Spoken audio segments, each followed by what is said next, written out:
Greetings collectors and welcome to today's retro game review. It's that time of year again, Christmas. A time for excessive eating, classic TV, and of course, computer games. As is the tradition of the channel, I'm going to focus on a game that I played over the holidays in my youth, rather than a specifically Christmas themed game. There's perhaps one game that I played in my younger years more than any other, perhaps even to the point of obsession. No, not an entry from the Street Fighter series, not even a Pac-Man or a Sonic game. No, my youth was occupied by something a whole lot weirder. This is weird. This is weird. This is most definitely weird. Perhaps the weirdest game you'll ever play. It's a dash of horror mixed with a sprinkling of mystery, all wrapped up in a fantastic bundle of surrealism. For this year's Christmas special, we're heading all the way back to 1988 for a special look at Weird Dreams.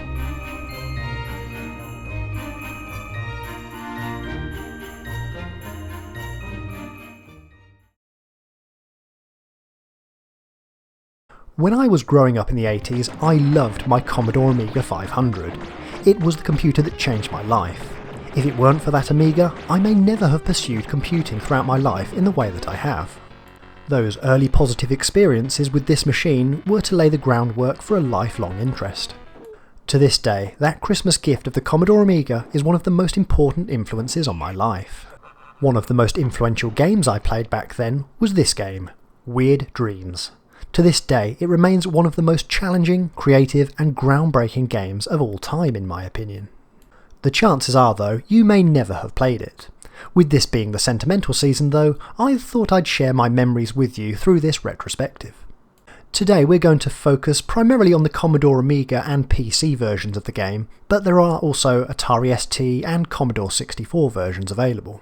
In my opinion, the Amiga version tops all of the others on sound and graphics, although that's not to say that you shouldn't collect the other versions. The DOS version lacked the colour palette of the Amiga, as well as the iconic sound effects. The Commodore 64 edition is the black sheep of the releases, being built from the ground up, rather than sharing assets of the other releases.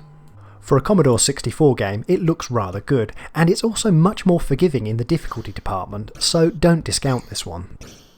In the Commodore and Atari ST releases of the game, we're treated to a score by the legendary composer David Whittaker, so right from the off you know that you're in good hands in terms of production value. Anyone that can come up with melodies for Shadow of the Beast and Beyond the Ice Palace are alright in my book.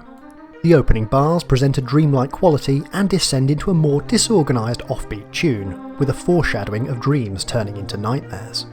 The sound of a wasp also makes a small appearance, in a more subtle piece of foreshadowing.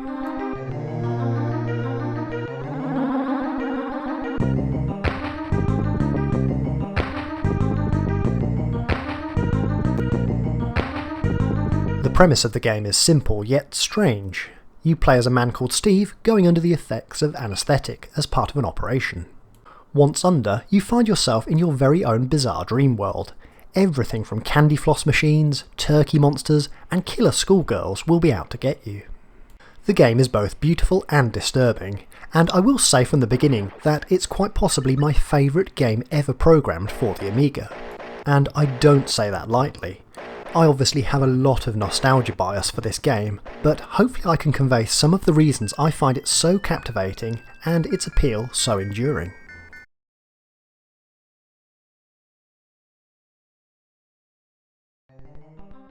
On show here today we have two different boxes. The DOS PC version of the game focuses on hypnotic and chaotic imagery, whilst the Amiga version has gone for the weird aspect of one of the more memorable scenes from the game. It's perhaps the surrealist cover that most will be familiar with though. Inside the Amiga edition you're treated to a rather well presented 3.5-inch floppy disk, but also a rather nifty 65-page novella. More on this in a moment. Inside the PC edition you get your first impression of the publisher's mindset. Included in this box are several feelies to immerse you in the plot. First up, a flyer warning you to only use the player's guide as directed. You are advised to avoid using the player's therapy guide for as long as possible. Therapy costs can run quite high. The less you rely on the hints provided in the player's therapy guide, the better will be your final score and the more fun you'll have. Next up is that player's guide. There's a really decent print quality here, and it forms an intriguing part of the package. There's an excellent introduction with comments from the game's developers. Herman Serrano in particular gives great insight into the imagery he had and how he transferred those into the game's visuals. I'll return to this player's guide later as part of my analysis, as there are some interesting elements to cover in detail here. Next up in the box is my receipt. Due to a lack of availability of this PC edition in the UK, I bought my factory sealed 3.5-inch PC floppy variant from the good old USA back in 2002, California to be precise. $22.52 for the game and another $17 for shipping. Overall, that's still a good deal in my opinion. Many thanks to Brent. Still, you have to love the way Americans use block capitals and exclamation marks. All sales are final. No refunds or credits will be given. Thank you for shopping at Software Outlet. Anyway, onwards to the other gubbins of the box. There's the technical supplement to help you install the game and explain how to use a joystick. A backup disc order form. Ah yes, the days when publishers just knew that their discs would fail. $39.95 for a backup though. That's almost what I just paid. There's also an interesting warranty card. Fill in all of the thrilling questions like how much memory does your computer have? This could be anywhere from 64K to 2 megabytes plus. Wow, anyone else feeling old? Anyway, pop this in the post to Cockeysville, Maryland, and you can enter the prize draw to win either Wizard Wars, Guardians of Infinity, or Twilight's Ransom. To be fair, a strategic text adventure which takes you back in time to prevent JFK's death does sound amazing. Up next, the latest glossy Microprose games catalogue. Cool, Sid Meier's Pirates is coming, and Rick Dangerous. Also, don't forget those Marvel license games. I kind of regret selling my copy of Doctor Doom's Revenge now. Overall, this PC edition is quite the package. Thank you, Brent! In both boxes you get the all-important diskette and, impressively, a short novella. The short novel covers the story events leading up to where the game begins. As far as short stories go, it's enjoyable and an excellent addition to be included with the package.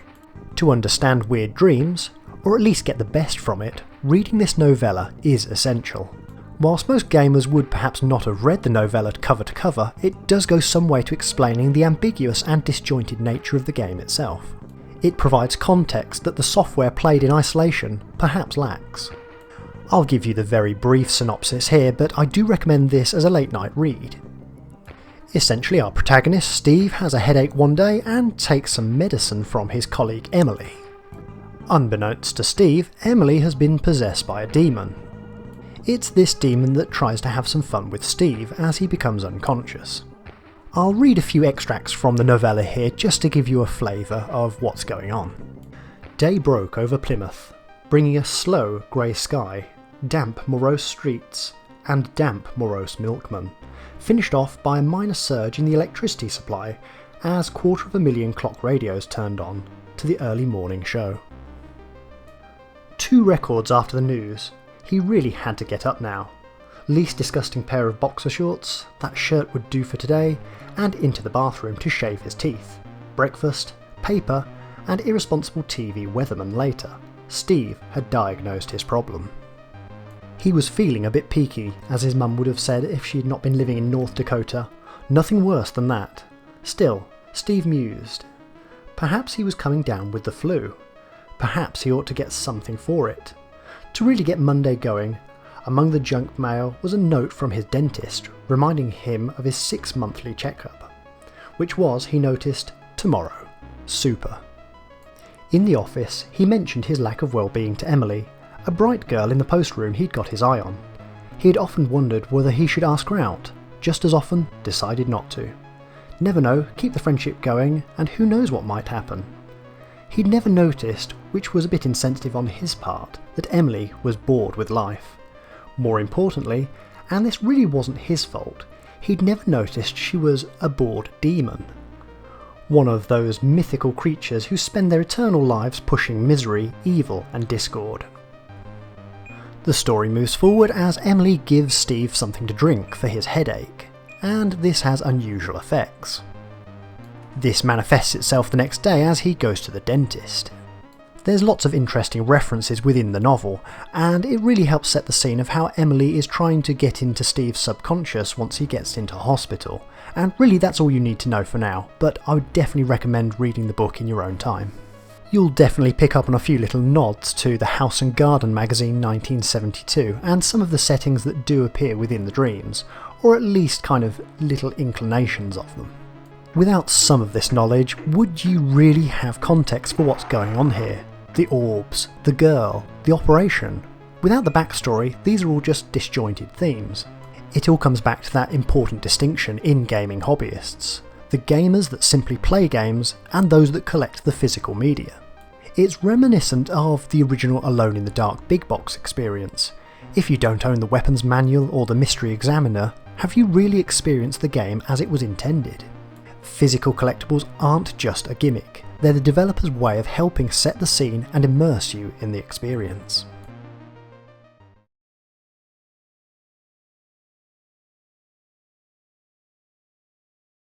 On booting this one up, it's clear that this is not going to be an ordinary game experience.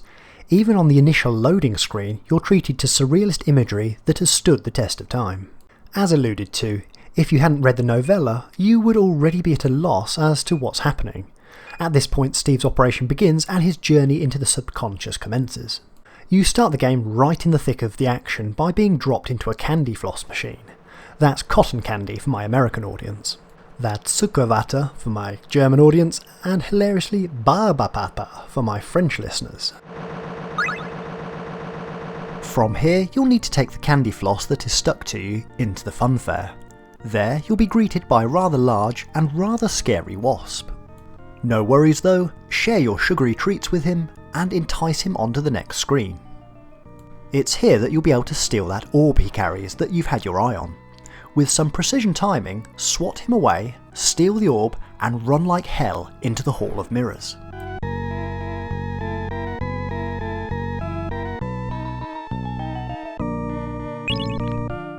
The Hall of Mirrors acts somewhat like a level hub. By walking through different mirrors, you can access different dreams in Steve's subconscious. Initially, 2 of the mirrors are out of order and cannot be accessed. The overall aim of the game is to retrieve a green, red and blue orb. These represent parts of Steve's unconsciousness that have been scattered by Emily the demon. Again, if you haven't read the novella, this isn't readily apparent. However, once these are retrieved, Steve will be able to wake up from the operation. So yeah, I told you this game was weird. It's difficult to define exactly what the gameplay style is here. It's part puzzle, part action-adventure, but doesn't sit comfortably in either category in a traditional sense. Some stages require you to pick up a weapon such as a stick or a fish to fight with. Other stages have you simply walk, or use objects to solve the stage. When I play, I tend to start with the mirror on the right to access the rose garden. Here you must slay the killer roses by a variety of strokes with your stick. Wait too long and you'll be going under the lawnmower.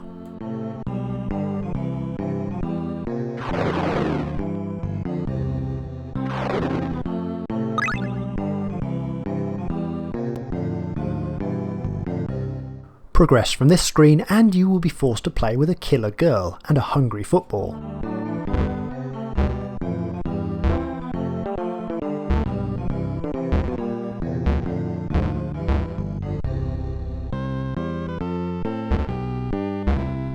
Eventually you will be able to beat her at her own game and get the ball to eat her. As a result, you now obtain the ball for your own inventory. It's all very odd, but it works really well. Is this a random girl? Well, no, this is actually the demon-possessed Emily from the novella. What's interesting here is how early on the game's main antagonist is seemingly defeated.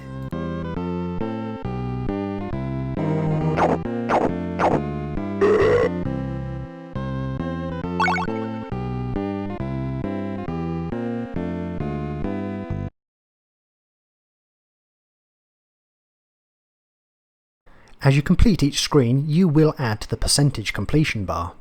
The mirror on the left will give you access to the desert dream. You must catch a flying fish to attack the strange totem-headed creatures that look to headbutt you. The design here is very much like a Monty Python / Salvador Dali mashup. It's just insanity, captivating and unlike anything else that was around back in 1988.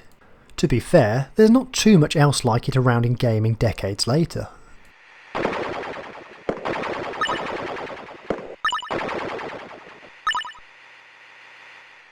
After a few screens, you face increasingly larger and bizarre monsters. I just love the detail and design of these creatures. Throughout the game, the attention to detail and creativity is never broken.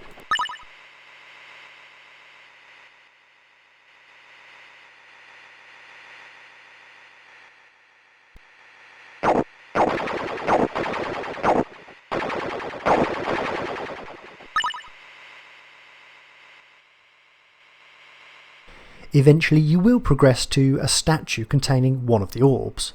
To release it will take patience and skill. It's a challenge that can't be rushed. The whirlpool in the sand will constantly try to drag you back to the Hall of Mirrors, and as such you will have to just start the whole dream sequence again.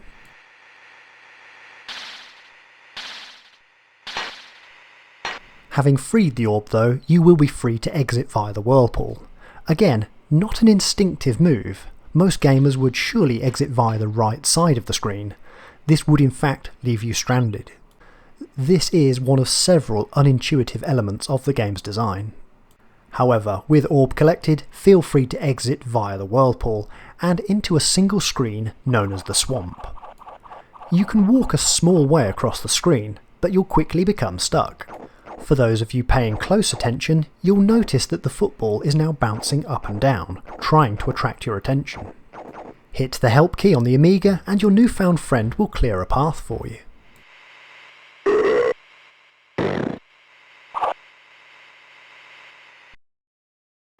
What's interesting here is the game has already sprung another trap. If you hadn't collected the ball from the garden first, you would be forced to lose a life here, as a lawnmower activates after a short period. This leads to an inescapable death. It may however teach you by trial and error that you shouldn't tackle the desert dream first. A seed is planted that on your next playthrough you may need an additional item to survive here. It's this brutal teaching mechanic that some gamers find so offensive. The game lets you battle through multiple screens and effectively complete, for want of a better word, a level, only to penalise you for not doing it in the right order. This truly is a game that won't hold your hand. Although the order of some dreams is important, there is some flexibility. The garden and the desert levels are intrinsically linked, as are the fairground and music rooms. I'll expand on this in a bit though. Once back in the Hall of Mirrors, you will now be able to hear the wasp trying to break in. Next though, you'll venture into the newly opened music room. You must pass a rather dangerous keyboard, a ballet dancer, and collect an electric eel with precise timing. This is all incredibly difficult as the timings must be perfect. The keyboard walk is yet again a common point of rage for players. Be slow and methodical and you may just survive. The ballerina room is interesting as all you have to do this time is walk past her. This is at the point where she pauses from her spinning. Interestingly, there's an absolutely horrible red herring thrown into this room. See here how the ball is jumping to get your attention. Simply press the help key and he will kamikaze the ballerina. All good you would think.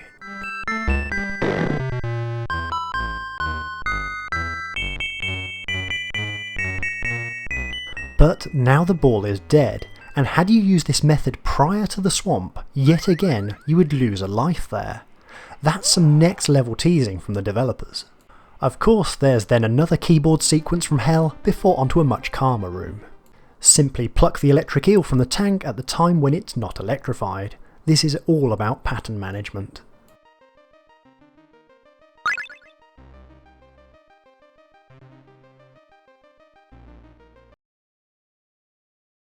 Now armed with the electric eel, you have a chance to finish off the angry wasp that has burst into the game's only safe area. Hit him for a while, but you must finish him off with an uppercut strike. It's a satisfying and tense moment of the game. Incidentally, had you stolen the wasp's orb first, then completed either the desert or garden stages, the wasp would still be waiting for you. The only difference, you wouldn't have the eel as a weapon. Yet again, some next level brutality in game design. In Weird Dreams, order is as important as the skill to survive. By deduction alone, you will have to learn that these two dream sequences are fundamentally linked. From here you will be free to access the final mirror, which is known as the haunted house. Avoid the bats to turn on the lights, and return to face an angry turkey chicken-like monster. It's every bit as strange as it sounds.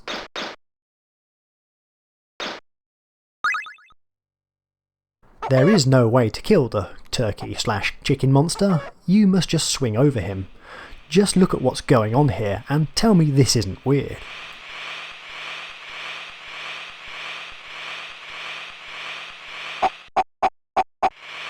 Finally, you must exit through a choice of 2 doors. Watch the pendulum closely, choose wisely, and time your exit carefully to avoid yet another super cheap death.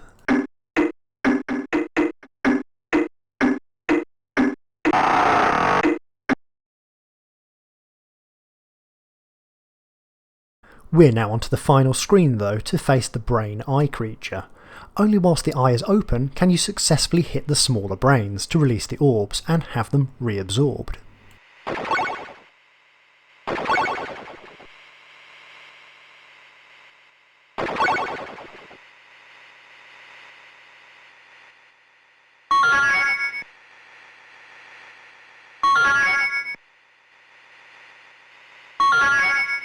After that, it's dream over and a rather sinister ending.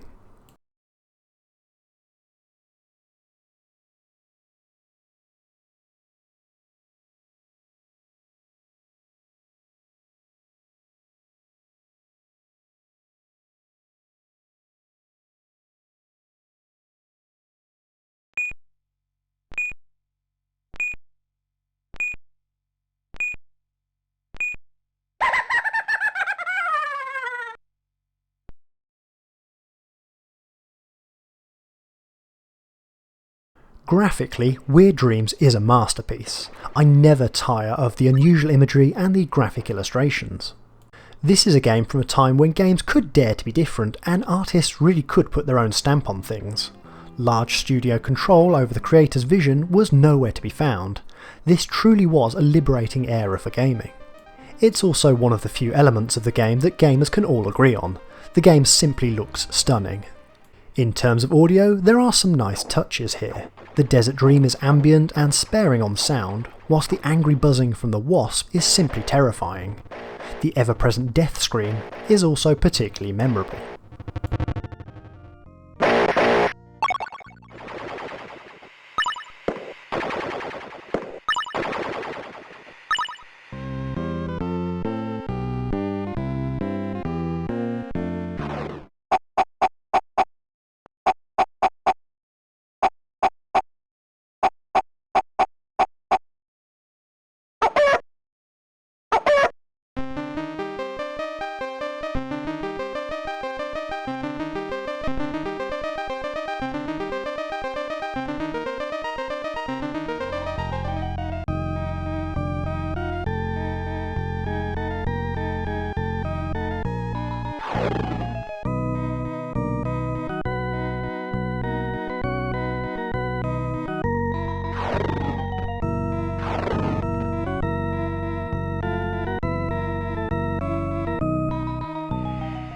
What's also interesting here is the scream sound effect itself.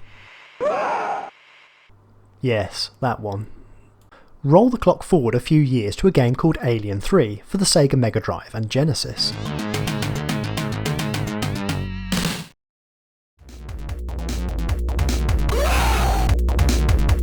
Sound familiar? It does seem that the same sound library was raided. With Rainbird Software, a division of Telecom Soft developing for the Amiga, and Acclaim Studios London developing Alien 3, I'm still unclear how the sound was reused. Both studios were London based, but I've not found any concrete link between the two games in terms of developers. We can only assume that the sound was from a readily available catalogue. An interesting side note all the same.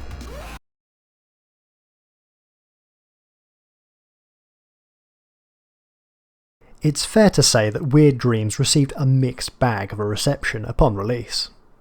Having first featured on a British children's TV show, Motormouth, the game had some decent publicity up front. even before it was released. Contestants would phone in and play a heavily modified version of the game in order to win prizes, the grand prize being a trip to Egypt. Contestants would answer questions in order to move the green screen presenter, Andy Crane. Sadly, I've not been able to find any surviving 1988 footage of the broadcast, although it is likely to be held somewhere in the vaults of the ITV station. Hopefully one day it will be uncovered and reshared. Sadly, the archive footage isn't available to the public. This isn't lost media, it's simply behind closed doors. However, I was able to get in contact with an incredibly helpful person by the name of Rainbird Rich. In previous years, his website, birdsanctuary.co.uk, was a treasure trove of information on Telecom soft titles. Sadly, the website is no longer operating. Having said that, he was able to provide me with some surviving images and even an audio recording of the episode in which Weird Dreams was first featured. You'll have to use your imagination here a bit, but take a listen. Well, yeah, I am inside a computer, but this is no ordinary computer. You see, this computer can turn your dreams into nightmares or your nightmares into dreams. You see, over the next 8 weeks, this computer is going to be bringing you Weird Dreams. Now, Weird Dreams is the name that we've given to a new game that we're going to be featuring in Motormouth, and we're inviting you all to take part in it. You see, there's going to be loads of prizes up for grabs, and the overall winner will win a dream trip of a lifetime. Well, I'll tell you all about that in a minute. So, okay, first of all, how do you play Weird Dreams? Well, as you can see, I'm standing here inside the Hall of Mirrors, and behind each one of those doors is a weird dream. Now, you have got to get through the weird dream by answering a couple of simple general knowledge questions. And this is one of the dreams. Now, I'm in the creepy corridor, and as you can see, at any moment the dreams could turn into nightmares. But the only way through the dreams is to answer a couple of simple general knowledge questions correctly. And even then, you'll find yourself in another dream. Or nightmare. Ugh. Don't like the look of this place. Something not quite right about this desert. I mean, have you ever seen one of these sorts of creatures? No? Alright then, let me introduce you. This is our maggot monster. Harmless enough, as long as you get the question correct. But even then, you've got to go through another dream. This is weird. Whee! Yippee! In fact, it's just like in your own dreams. Nothing is quite what it seems in Weird Dreams. I mean, take this little girl, for instance, with her ball. What could be sweeter or weirder? Throws your ball, little girl. That's it. Here, get off. Get off. Well, that's what happens if you do get one of the questions wrong. Now, you'll soon get the hang of the Weird Dreams game. If you do get through all of those dreams, not only will you have picked up some amazing prizes on the way, but you could win our dream trip of a lifetime to Cairo in Egypt on the Concorde. And all you've got to do to enter the competition is send us a photograph of yourself and give us your name, your address, your telephone number and your age. That's a photo of yourself with your name, address, telephone number and your age. And what we're going to do is the first 6 that we draw out, you could find yourself playing Weird Dreams on next week's Motormouth. So get cracking, send in your entries to us on the usual address, which is Motormouth, Weird Dreams, PO Box 1, Maidstone, Kent, ME14 5LL. Get dreaming.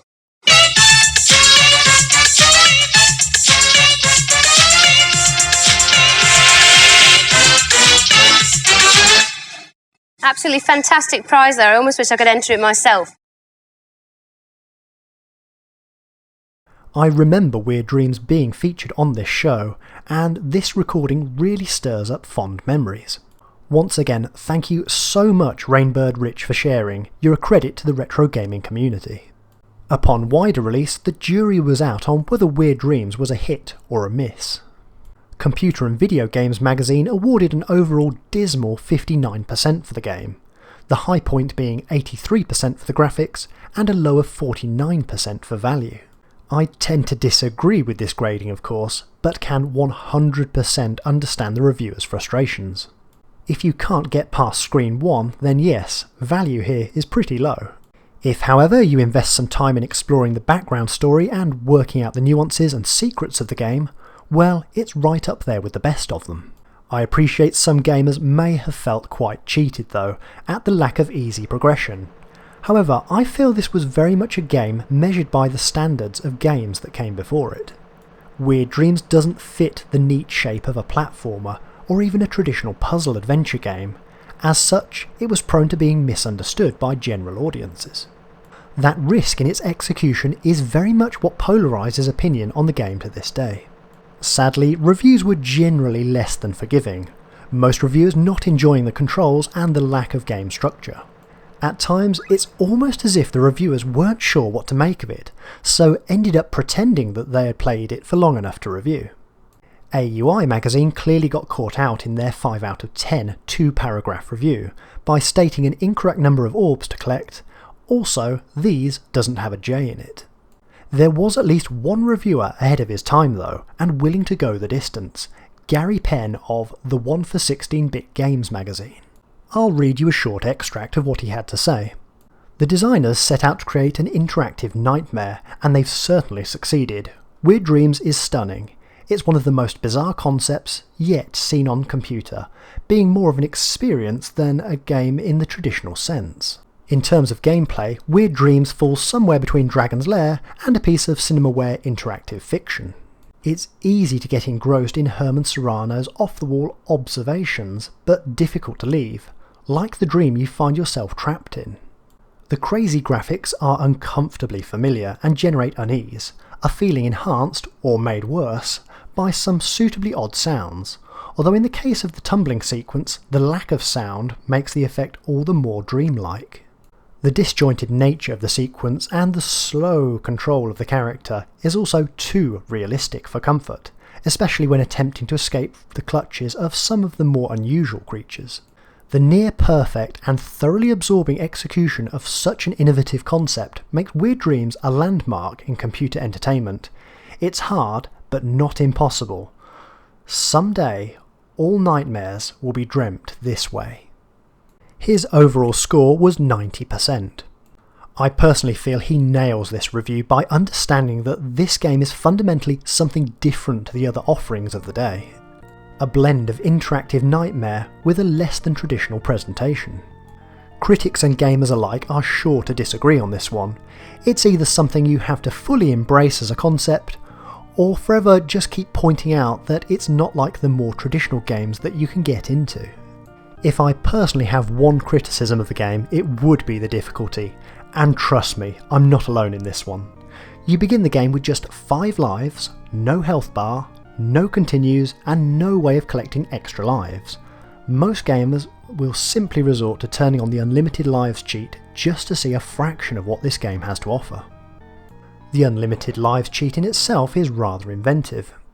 You'll need to stand as far into the right hand side mirror as far as possible before tapping the Morse code for SOS on the Amiga's help key.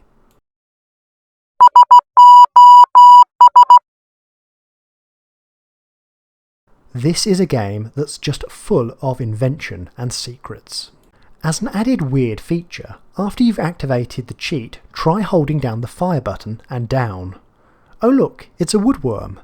To this day, I still have no idea behind its purpose other than to amuse. I am sure that this must be a nod to one of the developers, but I'm still unsure. I may go and have a look in the code and let you know if I ever work it out. I have actually contacted Herman Serrano directly to ask him. As of the making of this episode, he is yet to reply. Also, when playing the game, the controls are somewhat stiff and restricted, but I believe that this adds to the terror of the game. Knowing that your character is slow and precise just focuses you on the task and builds an additional layer of tension. If you were born beyond the golden age of the joystick, I can totally sympathise that the controls just don't feel like a modern game. They do feel nostalgic though, and that's good enough for me.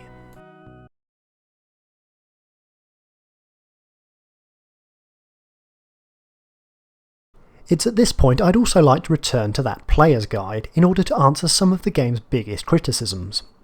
By the time of the 1989 Microplay PC release, it was clear that some players would need a little bit of extra help. And it's here! literally everything you need to know to complete the game.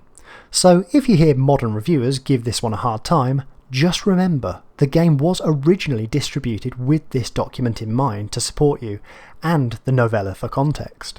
Yet again, another reason why collecting physical media is so important for retro game collectors and reviewers. It's clear how important it is that the player's guide is to be used sparingly. The hints that follow are provided as an aid to you, but they shouldn't be relied upon. Instead, try to use a hint only as an absolute last resort. To help you further with this concept, each hint has a dollar value attached to it. Hints which are more specific and reveal more important elements of the game have a higher dollar value. When you've finished Weird Dreams and won the game, you'll know when, total up the dollar values for all the hints that you've used. This is your psychiatry bill. To get an idea of how well you did, consult the chart on the next page. Note, if you read a hint but discovered that you already knew the information it provides, don't charge yourself for that hint. They've also provided a novel penalty system by attaching a fee each time you decide to look up advice from the Freedom Fields Hospital Evaluation Service. On a quick note, I just love this motto. Good medicine, concerned staff, outlandish prices. Now, this edition I actually imported from the USA, as it was near impossible to get in the UK back in the day in this particular format. So you'll see that in places the prices are in US dollars and even some of the terminology. This actually contradicts the novella, as we know that Steve lives in Plymouth, UK, and specifically makes mention of his mother moving to North Dakota in the US.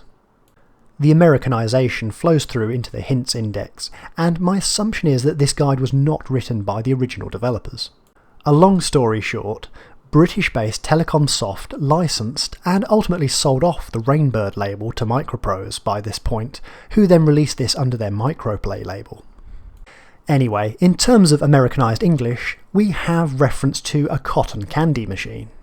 What's more, we get a little confirmation over some of the enemies. And this is where things start to unravel, or at least conflict with some of the program files. We see here reference to the Hall of Mirrors with a bee. However, I'd like to pose that this is actually a wasp. There's also a reference to a chicken monster, and this is perhaps the most conflicting enemy design in terms of naming convention. I literally grew up calling this the chicken monster. It looks like a chicken and sounds like a chicken, but some of the underlying programming actually suggests that this is in fact a turkey. I'll try and present all of the evidence later on in the episode though, to let you decide for yourself on the original intention of the designers. So let's see how this player's guide works in practice. You get a consultation page for each dream. Let's take the wasp level. For $10 you find out that the wasp will kill you if you don't slow him down. For the next $10 you're told that the wasp likes cotton candy. Remember where you saw that? Did you notice that it stuck to your body? So in actual fact, you can get a step-by-step help guide to the entire game if needed. So next time you hear a reviewer saying that this game is too challenging, just ask them if they've ever read the original guide, or did they just simply stick an emulator on? This is why game collecting matters.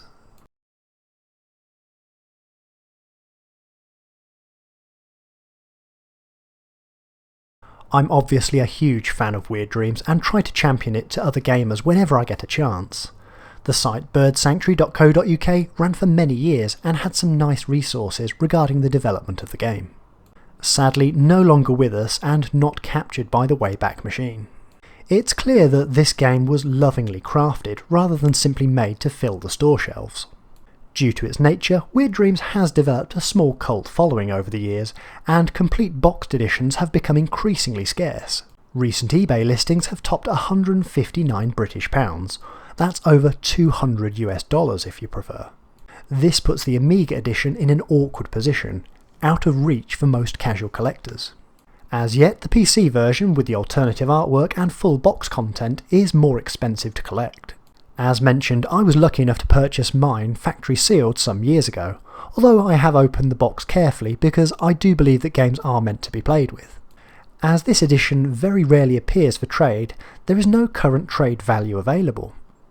I do happen to know that this version had a short production run, which made this 3.5-inch diskette version quite rare, far more so than the 5¼ floppy edition. It would be interesting from a collecting perspective how high the offer would go on an item like this. I know from experience that it rarely surfaces on the online auctions. If there is anyone out there with a mint boxed edition similar to this one, let me know. I'd be interested to see how many of these have survived over the years. Although previously birdsanctuary.co.uk listed multiple releases of the game, it was missing the details of this final 3.5-inch floppy version. The box in fact does not have a hard-coded barcode. Instead, it has an overlay sticker. This was usually done for two reasons. Either the game was a mail order item, or the box artwork was shared between two formats. In this case, IBM Compatibles and Tandy 1000s, or 5¼ disc editions of the game. This obviously helped reduce the printing costs. Different formats could simply substitute the barcoded sticker. I think that we can all agree that the physical presentation of the Commodore editions is outstanding. Herman Serrano's cover art really captures the surrealist, dreamlike quality of the game itself. As you all know though, I'm a sucker for great box artwork and contents, and really this is right up there. Although the PC editions do carry a less surrealist tone, I still think that there is a lot to enjoy here. Ask yourself honestly, if you saw either design on a shelf today, would you pass either by without wanting to know more? Of course the PC edition is rammed full of those extras we mentioned earlier, so wins this part of the presentation at least.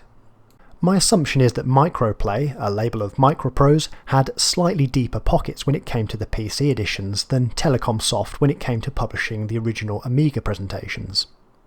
As this is a physical release, I did think it was worth a look at the disc content of the PC edition. It does seem to confirm the major level breakdowns, the swamp, the fairground, and confirmation that this is indeed a turkey, not a chicken, based on the game files. There's also some further clues that this stage is actually called the Toy Room, and that this happy chappy here is called Big Head. There's also some nice vindication in my assumptions that this girl was in fact Steve's possessed girlfriend Emily all along. And a strong indication here that this is indeed a wasp and not a bee. One file stood out for me though, Mr. Teeth. After a game of elimination, I've concluded that this is what I've always referred to as the Jack-in-the-Box or the Jester. So it was at this point I thought, in for a penny, in for a pound. Let's have a look at some of the compiled game code.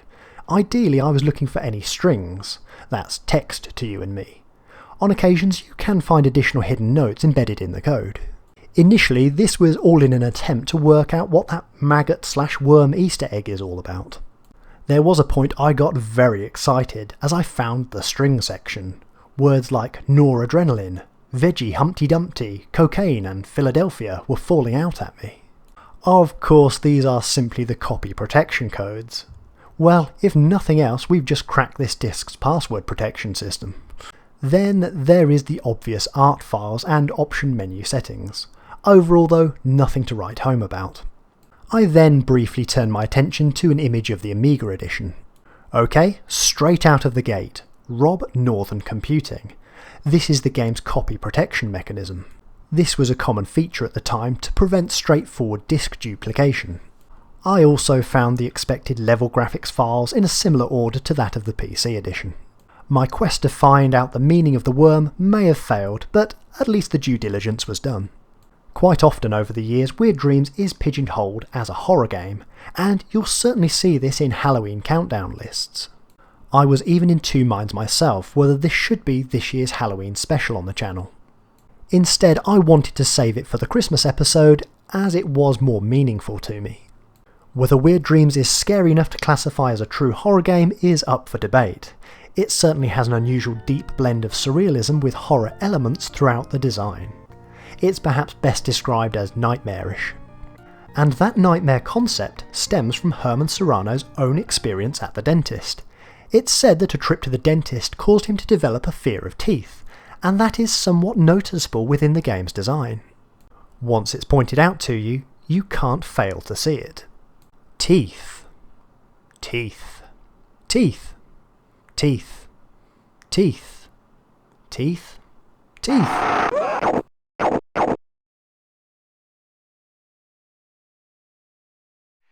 Yes, teeth are everywhere in this game. usually oversized and threatening, and this also harks back to the foreshadowing in the novella. It's Steve's initial trip to the dentist that triggers this whole nightmare in the first place.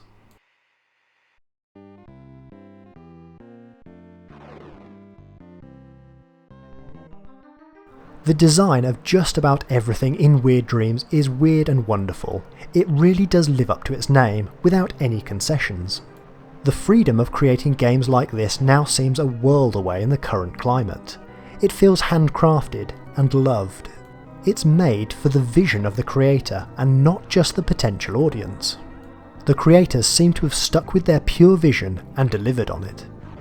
It makes for a very authentic experience, full of integrity. It's from an age of gaming, it has to be said, that I sorely miss today. And it's that thought that wraps up nicely with Christmas. Yes, this is a Christmas episode, honestly. Look, here's a turkey, what more do you want? It's that sense of a time gone by, when what games were, and what they would be, was still very much being defined. A time when those Christmases of youth were as unique and magical as the games around them.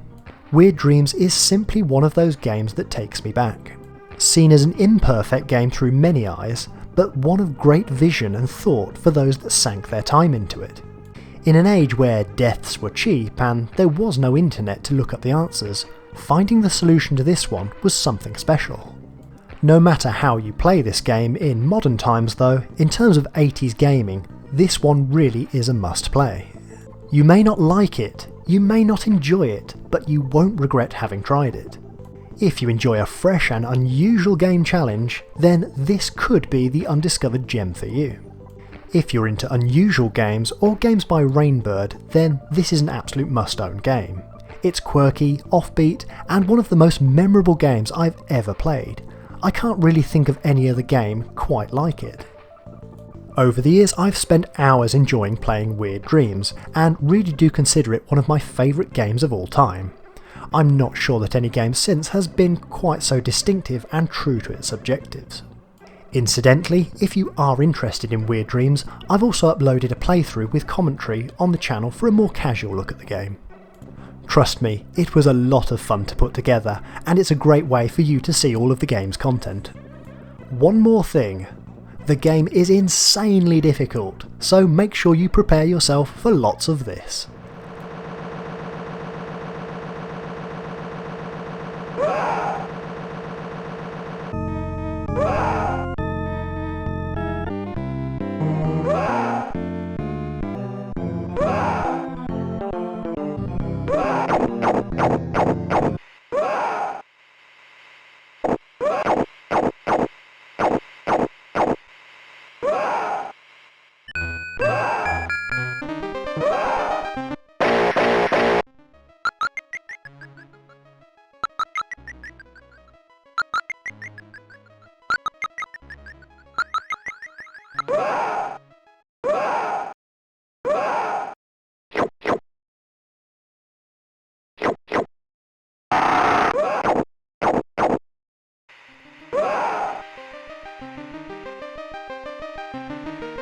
Until next time, happy gaming and have a great holiday season.